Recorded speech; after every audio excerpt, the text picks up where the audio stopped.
I would like to take a moment to thank the people of Zimbabwe that remain resolute in troubled times where turbulence is just unbearable, economic turbulence, social turbulence, just the way of living unbearable. I want to give it up to comrades and friends, family that continue to fight the monster, friends that have been there. Last week highlighted the challenges that we are facing as a country. And it talked about corruption. And it talked about the need for great and better governance. But here we are today. I know for the past couple of years, we as a people have spoken about the troubles. We have identified the issues we are facing as a country. But today I want to pose a very important question to citizens of Zimbabwe, in Zimbabwe, outside Zimbabwe, wherever you are.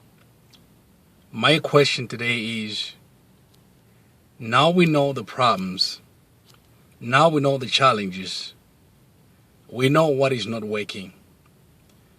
The very important question today is, what can you do for your country? What have you done for your country? What do you think we should do for our country? That's the question today. Yes, we understand the challenges. Yes, we understand the brutality. Yes, we understand the corruption. But my question for you today is, what can you do for your country? As I was driving to work this morning, I thought of two things. The challenges, and I was also thinking about the solutions we could come up with as a country, as a citizen who loves his country, as citizens who really care about our country. What can we do? What can we say? And I thought of two things.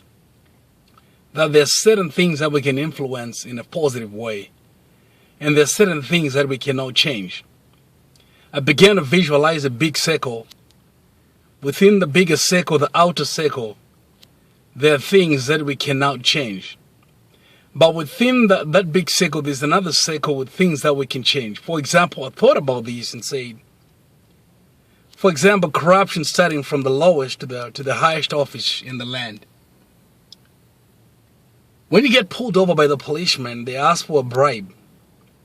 When we take a stand and we say no, when you try to go and get a license and the instructor says, in order for you to pass today your exam, your driving exam, you need to pay a bribe. We say no to that. If we stand as a country and say today we are refusing to bribe anyone, if you go to other countries, things that no one's getting service from, municipal offices, or is it birth and registration offices, we get that for free, and you pay your fee that is in accordance with what the act say. No need to pay a bribe to anyone. No need to loosen some hands. No need to soften some hands. So I call upon Zimbabweans that there are things that we can do to influence what's happening in Zimbabwe. If we say no to bribe as a country, between you and I strongly believe that will send a strong message. No bribing anyone. That's one thing we can do. Begin to think about other things that we can do as a country. Begin to think about other things we can change. I wanted to challenge everybody today and say, let's say no to bribing anyone, whether it's a government official, whether it's a municipality official, whether it's a member of parliament, or it's an influential person within a parastatal or a government organization. Let's say no to that. So begin to think about solutions, what we can do for our country versus what the country can do for us. Yes, we know the government has failed. Yes, we know the government is inept. Yes, we know that they don't have any idea. They can never come up with fiscal and monetary policies that will make it conducive for people to invest in our country. But we begin to build brick by brick. We begin to destroy brick by brick of corruption. That's my challenge for you. Think about what you can do for your country. I thank you. And have a great evening wherever you are, or great night or great day wherever you are. Begin to think about those things.